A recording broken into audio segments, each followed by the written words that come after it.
नमस्कार, स्वागत है आपका डीडी न्यूज पर। मैं हूं रेशमा आपके साथ। आइए हेडलाइंस पर नजर डालते हैं। प्रधानमंत्री नरेंद्र मोदी गुजरात दौरे पर सोमनाथ मंदिर में करेंगे पूजा अर्चना, साथ ही करेंगे मंदिर ट्रस्ट की बैठक की अध्यक्षता।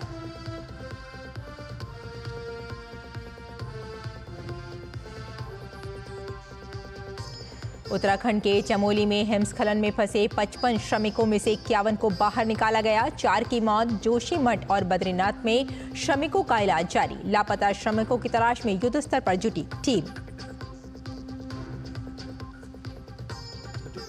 भारत के अलग अलग हिस्सों में रमजान के चांद का हुआ दीदार। पवित्र रमजान के महीने की शुरुआत के साथ पहला रोजा आज। पीएम ने देशवासियों को दी रमजान की शुभकामनाएं।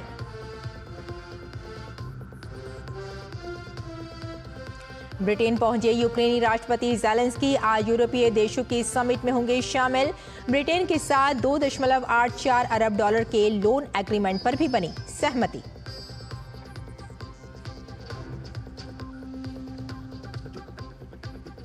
और चैंपियंस ट्रॉफी में 25 साल के बाद दूसरी बार भिड़ेंगे भारत न्यूजीलैंड। आज जीतने वाली टीम ऑस्ट्रेलिया से खेलेगी सेमीफाइनल। और आइए अब समाचारों पर डालते हैं विस्तार से नजर। प्रधानमंत्री नरेंद्र मोदी गुजरात के दौरे पर हैं। प्रधानमंत्री नरेंद्र मोदी आज गुजरात के सोमनाथ मंदिर जाएंगे। इस दौरान प्रधानमंत्री प्रथम ज्योतिर्लिंग भगवान सोमनाथ मंदिर में विशेष पूजा अर्चना करेंगे। इसके साथ ही प्रधानमंत्री नरेंद्र मोदी सोमनाथ मंदिर ट्रस्ट की बैठक की अध्यक्षता भी करेंगे। पीएम के दौरे को लेकर लोगों में खासा उत्साह है। यहां दर्शन के लिए आने वाले श्रद्धालुओं का कहना है कि मंदिर में दर्शन करने के लिए बहुत अच्छी व्यवस्था है। इतना बढ़िया लग रहा है, इतनी बढ़िया व्यवस्था हो गई है। पहले भी हम लोग 2 बार आए हुए थे, लेकिन क्या है कि पहले इतनी व्यवस्था ही नहीं थी। अभी इतनी बढ़िया व्यवस्था हो गई मोदी जी के आने के बाद कि सब आराम से दर्शन होते हैं। मोदी जी हमारे लिए बहुत अच्छा कर रहे हैं। जो आदमी नहीं जा सकता उनके लिए फुल सुविधा करी है।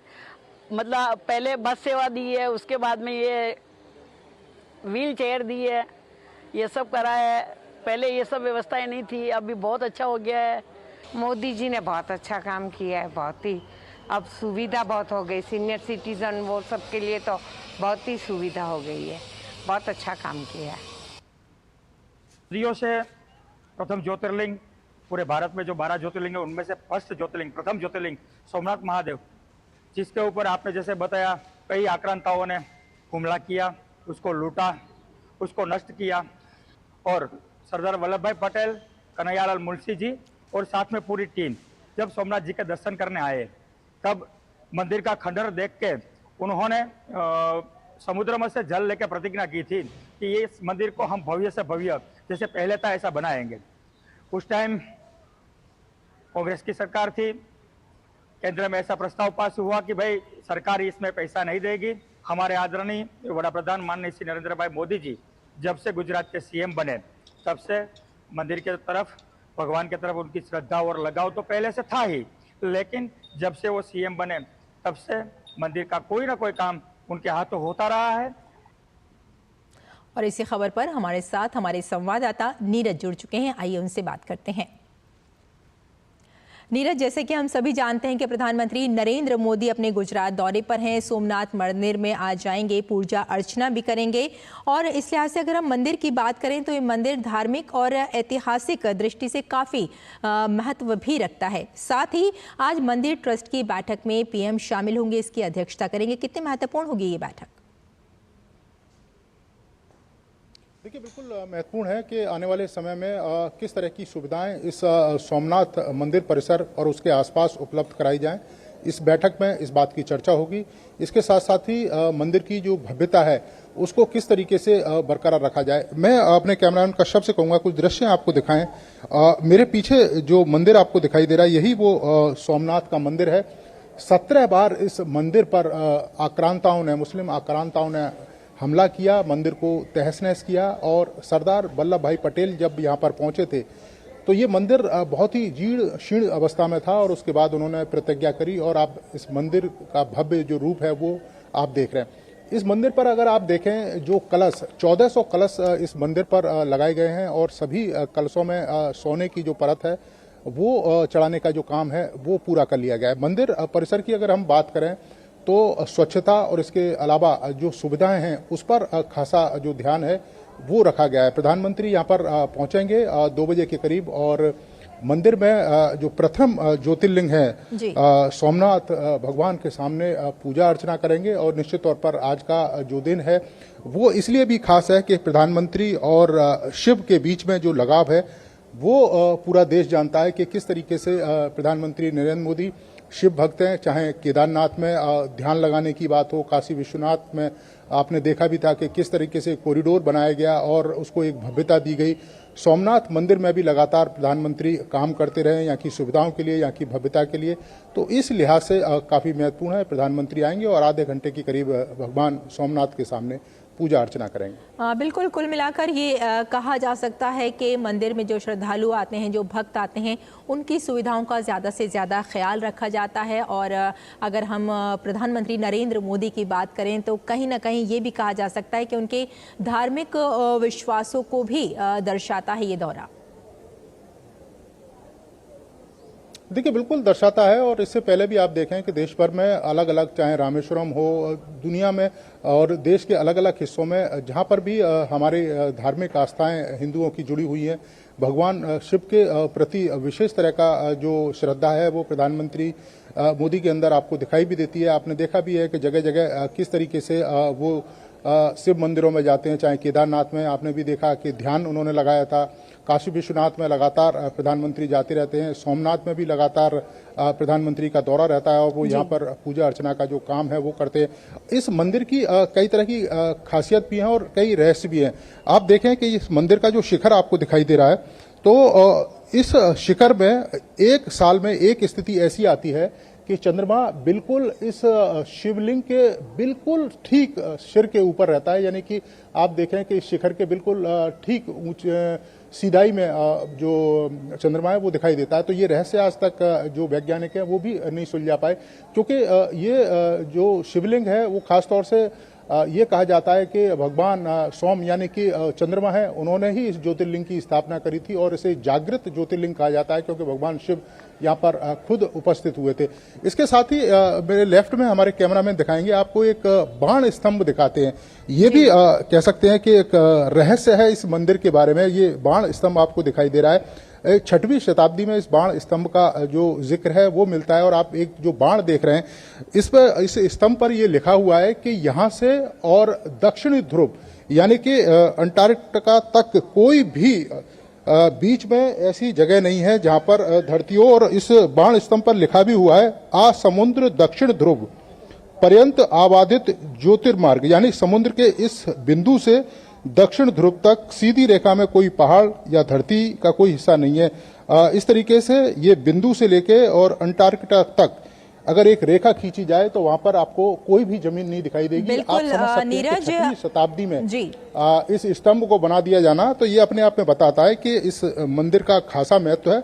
और हिंदू की दृष्टि से देखें, हिंदुओं की दृष्टि से देखें तो उनकी श्रद्धा की दृष्टि से देखें तो काफी महत्व इस बिल्कुल ये मंदिर अपने आप में बेहद सुंदर है और आपने बहुत करीब से इसके दर्शन कराए, इसके लिए आपका बहुत बहुत धन्यवाद। फिलहाल आगे बढ़ते हैं और अगली खबर का रुख करते हैं। केंद्रीय गृह मंत्री अमित शाह आज गुजरात दौरे पर रहेंगे। गृह मंत्री नवनिर्मित श्री गोवर्धन नाथ जी मंदिर का उद्घाटन करेंगे। इसके साथ ही अमित शाह शेठ जी सी हाई स्कूल में विद्या भवन और सांस्कृतिक भवन का भी उद्घाटन करेंगे और वहां मौजूद लोगों को संबोधित करेंगे।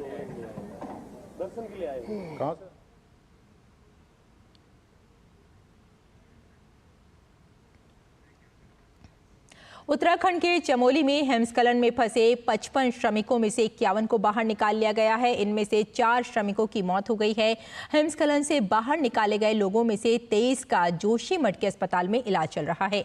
इसके अलावा बद्रीनाथ में 24 श्रमिकों का इलाज चल रहा है। वहीं शेष बचे हुए 4 बीआरओ श्रमिकों की तलाश युद्ध स्तर पर जारी है। दरअसल पश्चिमी विक्षोभ के कारण पहाड़ों पर भारी बर्फबारी के बाद सड़कों पर भारी मात्रा में बर्फ जम गई थी।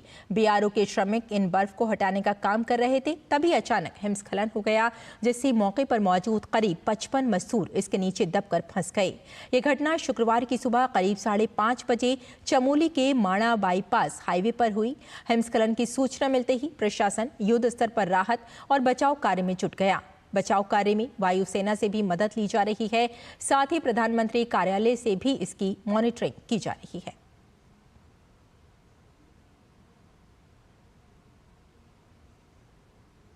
उत्तर भारत में मौसम का मिजाज बदलता हुआ नजर आ रहा है। IMD के मुताबिक लगातार पहाड़ी राज्यों में हो रही तेज बारिश और बर्फबारी के कारण इसका सीधा असर मैदानी इलाकों में देखने को मिल रहा है। हिमाचल, जम्मू कश्मीर और उत्तराखंड में भीषण बर्फबारी से न्यूनतम तापमान माइनस में बना हुआ है, जिससे वहां कड़ाके की ठंड पड़ रही है। मौसम विभाग ने जम्मू कश्मीर में 3 मार्च तक तेज बारिश और बर्फबारी का ऑरेंज अलर्ट जारी किया है। साथ ही पर्यटकों, यात्रियों और ट्रांसपोर्टरों को सलाह दी है कि वे अपनी यात्रा को स्थगित कर दें और प्रशासन तथा यातायात सलाह का पालन करें। किसानों को सलाह दी गई है कि वे सिंचाई और अन्य कृषि कार्यों को स्थगित कर दें। परामर्श में ये भी कहा गया है कि ऊंचे इलाकों में हिमस्खलन की भी संभावना है। वहीं बर्फबारी व भूस्खलन की घटनाओं से राज्य के राष्ट्रीय उच्च मार्गों सहित सड़कें यातायात के लिए बाधित हैं। हालांकि ये हिमपात व वर्षा कृषि व बागवानी के लिए बेहतर भी मानी जा रही है। इधर मैदानी राज्य उत्तर प्रदेश, बिहार, राजस्थान, हरियाणा और पंजाब में पश्चिमी विक्षोभ के असर से आंधी तूफान के साथ हल्की से मध्यम बारिश, वज्रपात होने का अलर्ट जारी किया गया है। वहीं आज लक्षद्वीप में भारी वर्षा की संभावना है और अरुणाचल प्रदेश, केरल में भी बिजली गिरने की आशंका जताई गई है। तमिलनाडु के कई हिस्सों में भी तेज बारिश हुई है। तेलंगाना के नागर कुर्नूल में आज 9वें दिन भी बचाव कार्य जारी है। बचाव दल SLBC की आंशिक रूप से ढही सुरंग में फंसे 8 श्रमिकों को निकालने में जुटे हैं। फंसे हुए लोगों तक पहुंचने के लिए सुरंग खोदने में इस्तेमाल होने वाली मशीन TBM से रास्ता बना रहे हैं। श्री शैलिस लेफ्ट बैंक कैनाल सुरंग की छत ढहने के बाद इंजीनियरों और मजदूरों के फंसने की इस घटना के बाद से ही बचाव कार्य जोरों पर है। अधिकारियों का अनुमान है कि श्रमिकों के जीवित होने की संभावना बेहद कम है। विशेषज्ञों ने भी श्रमिकों के जीवित रहने की केवल 1% उम्मीद जताई है। चुनौतीपूर्ण स्थिति के बावजूद बचाव दल फंसे हुए श्रमिकों तक पहुंचने के लिए अथक प्रयास कर रहे हैं। 18 एजेंसियों, 54 वरिष्ठ अधिकारियों और 703 कर्मियों के साथ राहत कार्यों में सीधे साइट पर खुदाई की जा रही है। मंत्री जूपल्ली कृष्ण राव ने कहा कि बचाव कार्यों में प्रगति हुई है और शाम तक अधिक जानकारी मिलने की उम्मीद है। फिलहाल बचाव प्रयासों पर राज्य और केंद्र सरकार द्वारा कड़ी निगरानी रखी जा रही है। भारतीय सेना, नौसेना, NDRF और अन्य एजेंसियां फंसे हुए श्रमिकों को बचाने के लिए मिलकर काम कर रही हैं। स्टूडेंट फेडरेशन ऑफ इंडिया ने जादवपुर घटना के विरोध में सोमवार को पश्चिम बंगाल के सभी विश्वविद्यालयों में बंद की घोषणा की है। CPIM छात्र विंग ने दावा किया कि राज्य के शिक्षा मंत्री ब्रत्य बसु के वाहन ने परिसर से जाते समय उनके एक समर्थक को कुचल दिया। छात्र गंभीर हालत में अस्पताल में भर्ती है। इस बीच तृणमूल कांग्रेस और CPIM दोनों जादवपुर की कल की घटना से संबंधित अपनी मांगों को लेकर आज रैलियां आयोजित करने वाली हैं। दरअसल शनिवार को जब पश्चिम बंगाल के शिक्षा मंत्री ब्रत्य बसु कोलकाता के जादवपुर विश्वविद्यालय परिसर के अंदर रैली करने की कोशिश कर रहे थे तो उन पर वामपंथी छात्रों ने हमला कर दिया और उन्हें वहां से जाना पड़ा।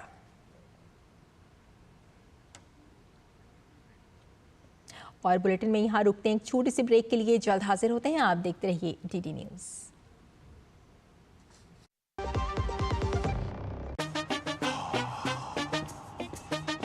कैसे धंधा बढ़ेगा, कैसे गल्ला चलेगा, कैसे टाइकून बनेगा, ये काफी नहीं बेटा, स्कूटर है तेरा कब रॉकेट बनेगा। सिर्फ नींबू मिर्ची लगाने से बिजनेस बढ़ता तो हर बड़ा बिजनेस यही करता। बिजनेस बढ़ता है क्रेडिट से। अपनी दुकान में क्रेडिट ऑन UPI अपनाओ। कस्टमर्स को UPI पे क्रेडिट मिलेगा तो कस्टमर्स बढ़ेंगे और उनकी शॉपिंग भी। क्या समझे? अपने पेमेंट पार्टनर से संपर्क करें। मेरी पसंद, मेरी पसंद, मेरी पसंद, मेरी पसंद, हमारी पसंद, हम सबकी पसंद। मजबूत देश का मजबूत सरिया हो गया स्टील। ब्रेक के बाद एक बार फिर आपका स्वागत है। आईसीसी चैंपियंस ट्रॉफी का आखिरी ग्रुप मैच आज भारत और न्यूजीलैंड के बीच दुबई में खेला जाएगा। दोनों टीमें पहले ही सेमीफाइनल में जगह बना चुकी हैं। आज का मुकाबला जीतने वाली टीम सेमीफाइनल में ऑस्ट्रेलिया से भिड़ेगी, वहीं हारने वाली टीम का मुकाबला साउथ अफ्रीका से होगा। इस चैंपियंस ट्रॉफी में भारत ने पहले मैच में बांग्लादेश और दूसरे में पाकिस्तान को हराया था, वहीं न्यूजीलैंड ने पहले मुकाबले में पाकिस्तान और दूसरे में बांग्लादेश को हराया था। दोनों टीमें चैंपियंस ट्रॉफी में दूसरी बार आमने सामने होंगी। इससे पहले साल 2000 में टूर्नामेंट के फाइनल में न्यूजीलैंड ने भारत को हराकर खिताब जीता था। अब 25 साल के बाद दूसरी बार दोनों टीमें आमने सामने होंगी। भारत न्यूजीलैंड के बीच ये मुकाबला दोपहर 2:30 बजे से दुबई में खेला जाएगा। तो आपको बता दें कि आज एक बेहद रोमांचक मैच चैंपियंस ट्रॉफी में 25 साल के बाद एक बार फिर भारत और न्यूजीलैंड आमने सामने होने जा रहे हैं और सभी खेल प्रेमियों को आज दोपहर 2:30 बजे का इंतजार रहेगा, क्योंकि ये मैच देखना सभी के लिए काफ़ी रोमांचक रहने वाला है। एक बार फिर हम आपको बता दें कि हमारे साथ इस खबर पर जुड़ चुके हैं हमारे संवाददाता नारायण। आइए उनसे बात करते हैं। नारायण, जैसे कि हम जानते हैं कि चैंपियंस ट्रॉफी में 25 साल के बाद एक दूसरे के सामने होंगे भारत और न्यूजीलैंड, तो कितना रोमांचक ये मैच रहेगा, क्योंकि जो टीम आज जीतेगी ऑस्ट्रेलिया में वो खेलेगी सेमीफाइनल। नहीं रहेगा क्योंकि दोनों टीमें पहले ही सेमीफाइनल्स का अपना टिकट बुक करा चुकी है, लेकिन जो ग्रुप ए है उसमें टॉप कौन करेगा इसको लेकर काफी दोनों टीमों में एक भ्रंत देखने को मिलेगी, क्योंकि जो ग्रुप ए का जो विनर होगा वो दूसरे जो ग्रुप है ग्रुप बी, जो उसका जो सेकंड पोजीशन पे जो टीम रही है जो कि ऑस्ट्रेलिया रही है उससे खेलेगी, और जो ग्रुप ए का जो सेकंड प्लेस पे रहेगा, जो दूसरे स्थान पे रहेगा, वो टीम जो ग्रुप बी का विनर है साउथ अफ्रीका उसके साथ रहेगी। और जिस तरह से आपने इतिहास बताया चैंपियंस ट्रॉफी 2000 में ये एक बार जो इनका पिछला मुकाबला था 2000 में ये आपस में भिड़ी थी, उसमें भारत की हार हुई थी। और आईसीसी चैंपियंस अगर ट्रॉफी की बात करें तो ये दूसरी बार भिड़ेंगी, तो भारत की पूरी कोशिश रहेगी कि इस बार उनको चैंपियंस ट्रॉफी के एक मैच में हराएं। और ओवरऑल अगर देखें तो आईसीसी टूर्नामेंट्स में हमेशा से ही आईसीसी इवेंट्स में जो न्यूजीलैंड की टीम है भारत के लिए एक सरदर्द बनी हुई रहती है। अगर आप 2019 का वर्ल्ड कप का सेमीफाइनल देखें तो उसमें भारत को हार का सामना करना पड़ा था और टूर्नामेंट से बाहर हुई थी। और वर्ल्ड टेस्ट चैंपियनशिप का फाइनल देखिए, वहां भी न्यूजीलैंड के खिलाफ उनको हार का सामना करना पड़ा। लेकिन इस बार जो स्थितियां काफी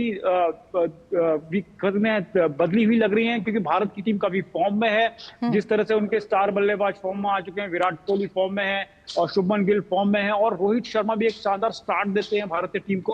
तो कुल मिलाकर कहेंगे कि भारत का एक अपर हैंड। लेकिन दुबई की जो पिच कहते हैं, जिसमें भारत ने पहले 2 मैच खेले दुबई पर, और तो वो पिच से ज्यादा फेमिलियर हैं, जबकि न्यूजीलैंड ने दूसरे वेन्यूज पे अपने मैचेस खेले हैं।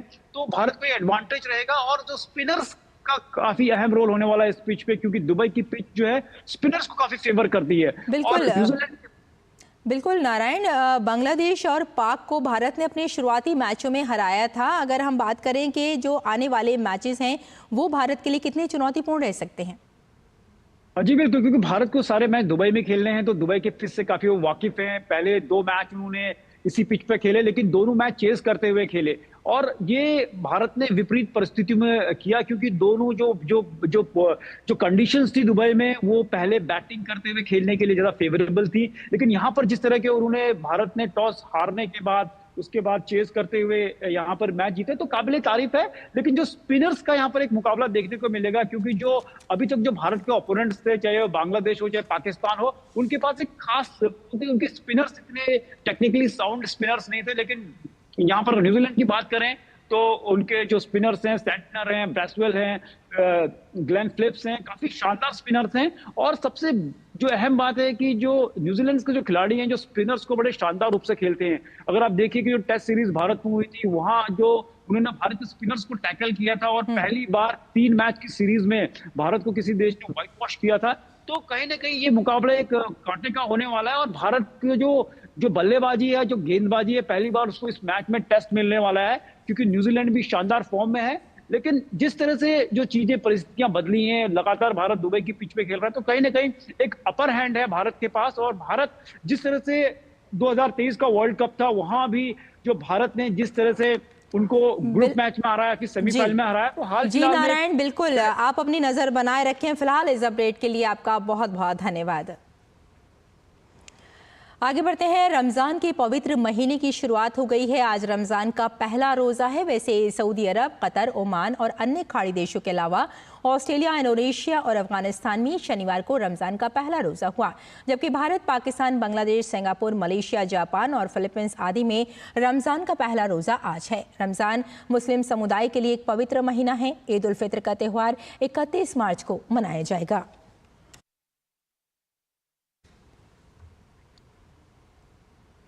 प्रधानमंत्री ने देशवासियों को रमजान की बधाई दी है। प्रधानमंत्री ने अपने सोशल मीडिया प्लेटफॉर्म एक्स पर पोस्ट करके लिखा, रमजान का पवित्र महीना शुरू हो रहा है। उम्मीद है ये हमारे समाज में शांति और सद्भाव लेकर आएगा। ये पवित्र महीना चिंतन, कृतज्ञता और भक्ति का प्रतीक है। साथ ही हमें करुणा, दया और सेवा के मूल्यों को भी याद दिलाता है। रमजान मुबारक।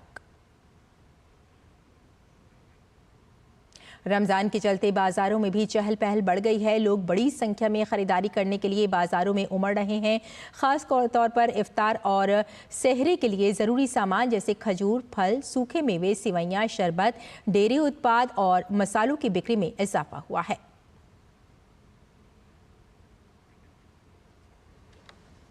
अगली खबर का रुख करते हैं। बेल्जियम की राजकुमारी एस्ट्रिड आज उत्तर प्रदेश की बिजनौर जाएंगी। राजकुमारी एस्ट्रिड की अगुवाई में बेल्जियम के करीब 70 लोगों का डेलीगेशन आज बिजनौर चांदपुर मार्ग स्थित एग्रेस्टो मासा कंपनी की फैक्ट्री में पहुंचेगा। बिजनौर में 750 करोड़ रुपए निवेश की गई यूनिट का शिलान्यास होगा।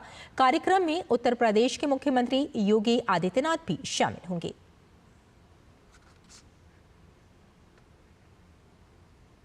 और फरवरी के महीने में जीएसटी कलेक्शन में उछाल देखने को मिला है। जीएसटी कलेक्शन इस वर्ष फरवरी में पिछले साल के इसी महीने की तुलना में 9.1% बढ़कर 1,84,000 करोड़ रुपए हो गया।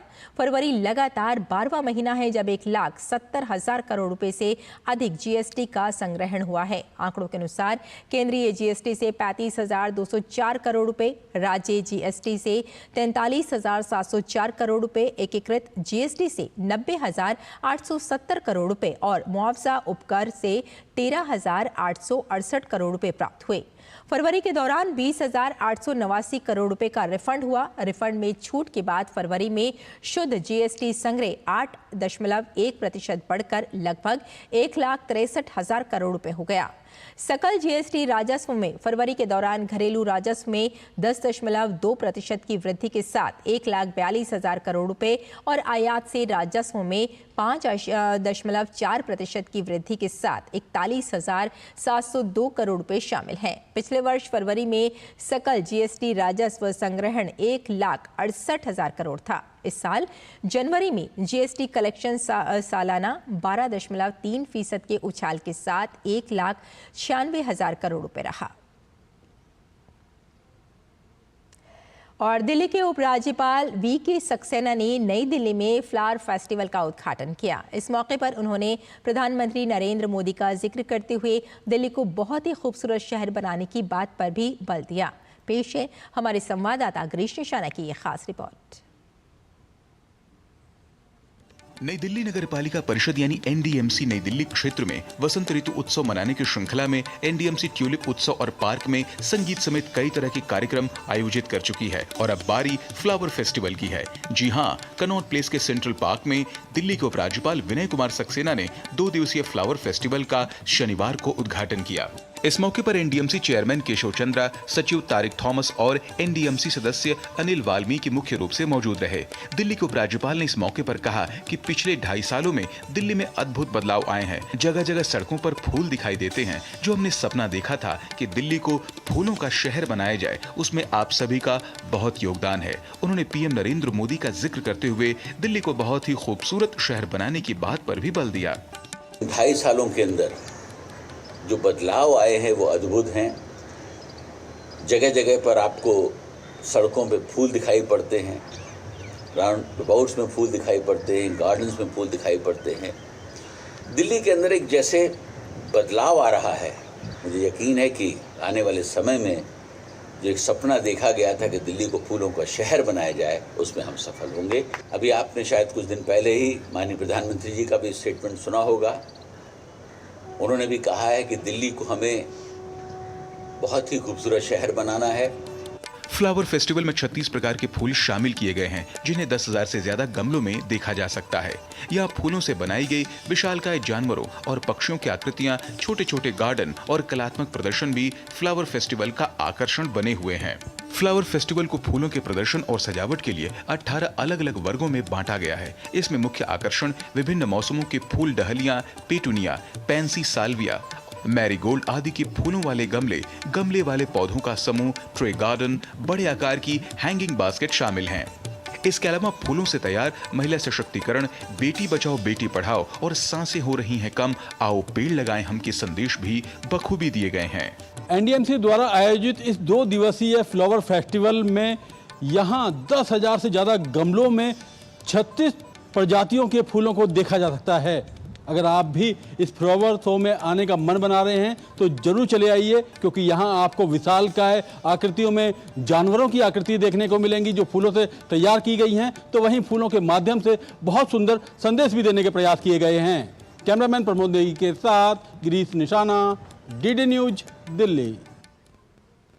तो इस बुलेटिन में फिलहाल इतना ही, लेकिन डीडी न्यूज पर खबरों का सिलसिला जारी रहेगा। अनुमति दें, नमस्कार।